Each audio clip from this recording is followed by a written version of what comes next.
Okay, go ahead. As you all know, Osama bin Laden is dead now. Where is he? What is he thinking now? These are all questions of eternity. Hopefully, a lot of you think about that, but if not, then I will explain some of it today.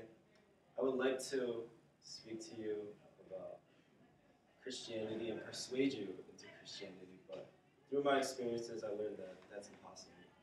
So today I will persuade you that the Bible is a relevant source and that its information is accurate.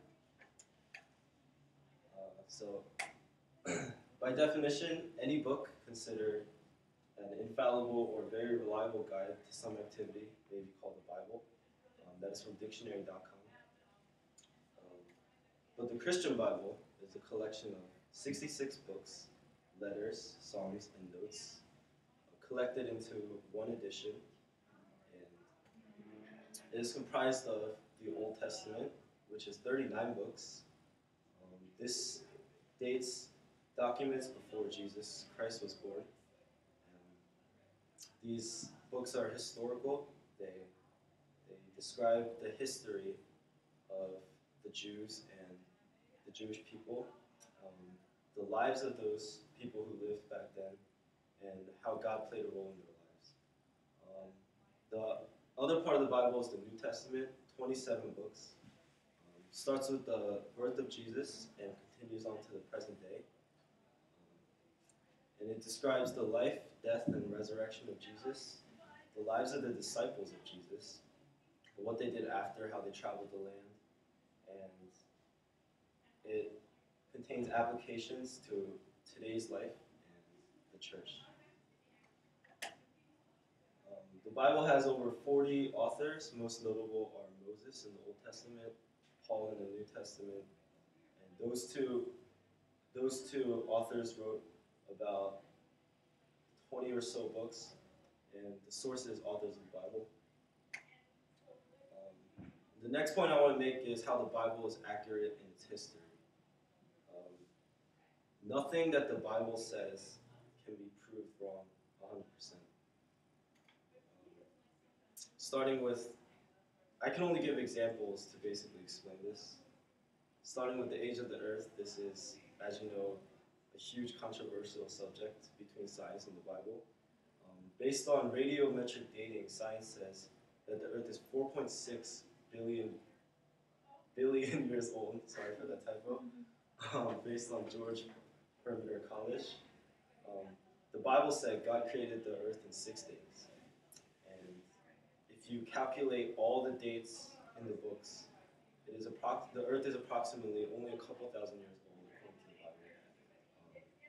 So this is a huge controversial topic, but the Bible clearly can refute this as well. The Bible says, with the Lord, a day is like 1,000 years, and 1,000 years are like a day. 2 Peter 3:8. That's if radiometric dating is accurate, but radiometric dating is also found inaccurate and has a lot of flaws. Like this, I'm not going to read the whole thing, but like this quote says, basically moisture, if there's a lot of moisture around the source, then the radiometric dating process speeds up a lot more. It decays a lot faster, and things can be dated far too old. From introduction to the mathematics of evolution. Another point I want to make is that the books of the Bible were written only a couple years after the events that they describe. And the people who wrote these books were eyewitnesses to the events. I guess another huge controversial topic is whether or not Jesus Christ was resurrected or not. Some say that he was not resurrected, some say he didn't even exist. But the four Gospels, Matthew, Mark, Luke, and John, were written 38 AD, 64 AD, 61 AD, and 90 AD, respectively. These are relatively short times after the events of Jesus' resurrection, and a lot of people who were alive during Jesus' time were alive when these Gospels were written. So basically, it's like if I said at College Park there was a huge bombing today, you will be alive in 38 years. And if any of you knew I wrote that, you guys would refute me. You would say, hey, there was no bombing on this day. You're making it up. So in that way, the Bible, the books were written during the lifetimes of the eyewitnesses. So if people were still alive, they would have refuted. So in that way, the Bible can be relevant. Also, a myth is defined as a traditional or legendary story without a determinable basis of fact or natural explanation, and explains some practice, rite, or phenomenon of nature. When you read this definition, you see that a legendary story, a traditional story, that takes a couple generations to sink in. And if these books were written 30, 60 years after the death of Jesus, then there is no possible way that legend could have taken place, that myth could have taken place, and thousands and millions and billions of people came to believe. It just doesn't make any sense. Another point I want to make, another huge argument I hear is that people tell me, how can you trust the Bible? It's just a bunch of letters and books that people wrote.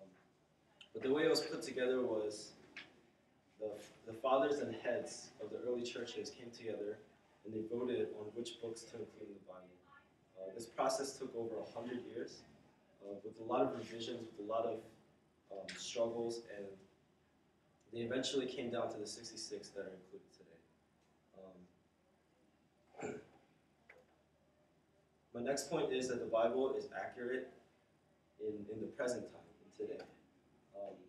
A clear example of this, again, is the rebuilding of Israel.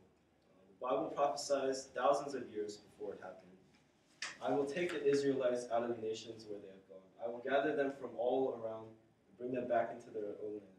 I will make them one nation in the land on the mountains of Israel. Ezekiel 37, 21, 22.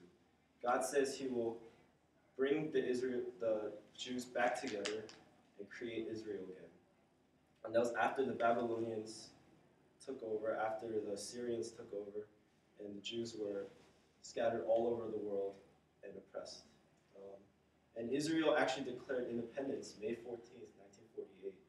Wikipedia.com, because it was a legitimate source, the page is locked. So I found that nobody could edit it, so I used Wikipedia. I can personally say that the Bible applies to everyday life. As I read it, no matter what day I read it, I see that it applies to my life, and I could learn from it and reflect on it.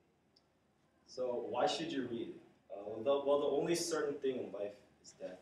Every man dies, and we could all say consciousness exists, yes. Every one of us has consciousness, and it's scientifically proven and spiritually proven, whichever one you could see, but consciousness does exist. So after death, the question is whether or not consciousness will continue or if it'll end. But there's only one truth in this life. There's one absolute truth. So hopefully the Bible can lead you there. So pick a Bible up today, and that's it.